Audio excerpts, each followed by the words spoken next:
can do with this book, and I'll share some at the end. Flat Stanley by Jeff Brown, illustrated by Stephen Borgman. And look, it's a chapter book. Let's count the chapters. 1, 2, 3, 4, 5.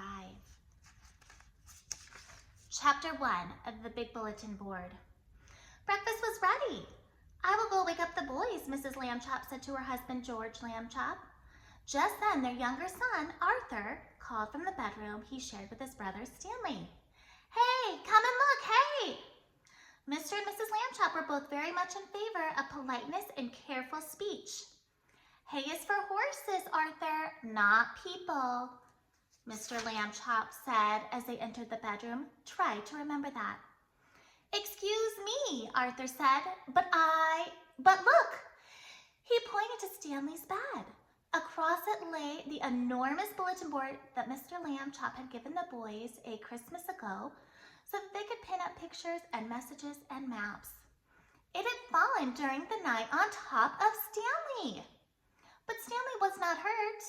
In fact, he would have still been sleeping if he had not been woken up by his brother's shout. What's going on here? He called out cheerfully from beneath the enormous board. Mr. and Mrs. Lambchop hurried to lift it from the bed. Now take a close look at the illustration. Do you see they're lifting up the bulletin board? What do you notice about Stanley on the bed? He is flat, like the title of the book. Can you imagine being a flat version of yourself? Heavens, said Mrs. Lambchop. Gosh, said Arthur, Stanley's flat. As a pancake, said Mr. Lambchop. Strangest thing I've ever seen. Let's all have breakfast, Mrs. Lambchop said. Then Stanley and I will go see Dr. Dan and hear what he has to say. So Mr. and Mrs. Lambchop, Stanley's parents, aren't that worried that he's flat. I bet your mom and dad would be freaking out if you were flat. In his office, Dr. Dan examined Stanley all over. How do you feel, he asked. Does it hurt very much? I feel sort of tickly for a while after I got up, Stanley Lambchop said, but now I feel fine. Well, that's mostly how it is with these cases, said Dr. Dan. We'll just have to keep an eye on you, young fellow, he said. Sometimes we doctors, despite all of our years of training and experience, can only marvel at how little we really know. Mrs. Lambchop said she thought Stanley's clothes would have to be altered by the tailor, so Dr. Dan told his nurse to take Stanley's measurements. Mrs. Lambchop wrote them down. Stanley was 4 feet tall and about a foot wide and half an inch thick. So guys, half an inch is about this. So Stanley was only this thick now. So everybody seems like it's normal. His mom just said we'll take his clothes in to be tailored. That means to be sewn, so they're smaller, so they fit his body now. And Dr. Dan just said, well, that's how it goes with these cases. Isn't that crazy? Chapter 2, Being Flat. When Stanley got used to being flat, he enjoyed it. He could go in and out of rooms even when the door was closed, just by lying down and sliding through the crack at the bottom.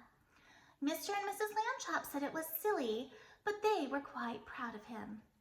Arthur got jealous and tried to slide under the door, but he just banged his head. Being flat could also be helpful, Stanley found.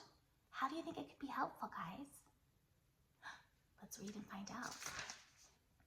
He was taking a walk with Mrs. Lambchop one afternoon when her favorite ring fell from her finger. The ring rolled across the sidewalk and down between the bars of a grating that covered a deep, dark shaft. Have you guys seen this as you've ever walked maybe through a parking lot, right, or sidewalk? That's where the rainwater goes when it rains a lot. I have an idea, Stanley said. He took out the laces of his shoes and an extra pair out of his pocket and tied them together to make one long lace. Then he tied one end of that to the back of his belt and gave the other end to his mother. Lower me, he said, and I will look for the ring. Thank you, Stanley, Mrs. Lambchop said. She lowered him between the bars and moved him carefully up and down from side to side so that he could search the whole floor of the shaft.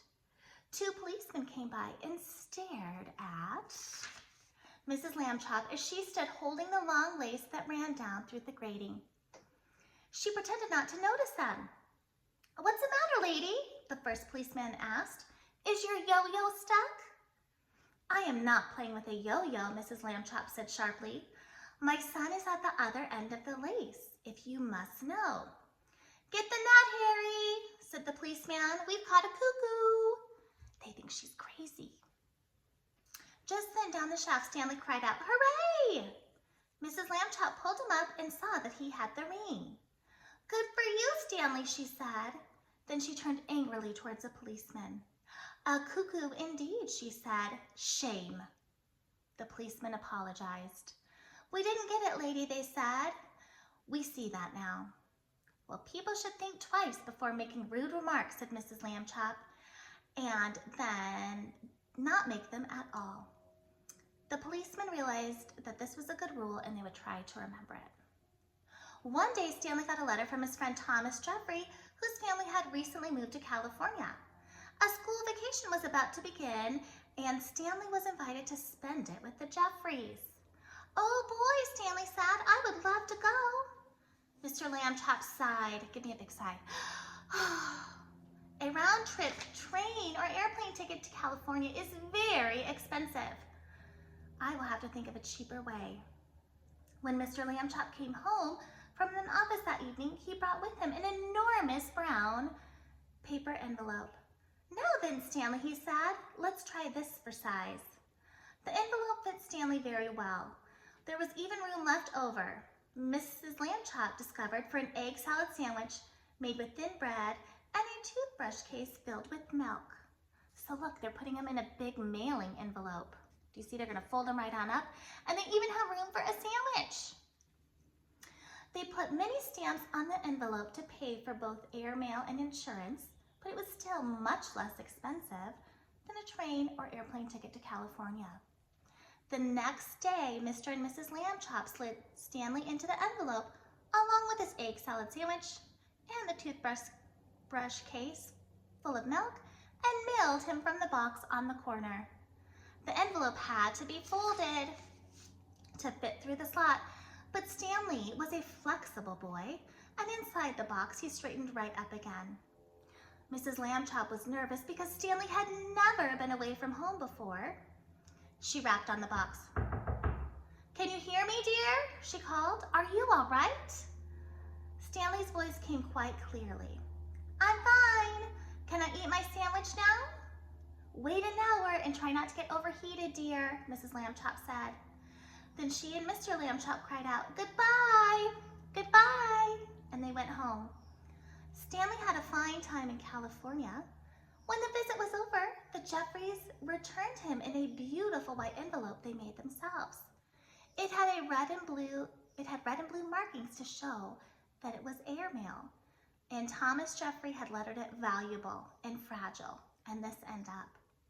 Back home, Stanley told his family that he had been handled so carefully he never even felt a single bump. Mr. Lambchop said it proved that jet planes were wonderful, and so was the Postal Service, and this was a great age to live in. Stanley thought so too. All right, so we just finished 2 chapters. One thing you could do with Flat Stanley is to make your own paper version of yourself. So you guys know how to make a self-portrait, right? We've done that in kindergarten before. And you can fold it up and put it in an envelope and mail it to Grandma or Grandpa or even your teacher or a friend. You can also include a little letter in there. I bet your relatives, as your family members, and your teacher or friends would love to hear from you. So this is a great project. And mom and dads can even look online. There's an online template that you can just print out from the computer for free, where you can make your own Flat Stanley. All right, guys, check back again for the next 2 chapters. Bye.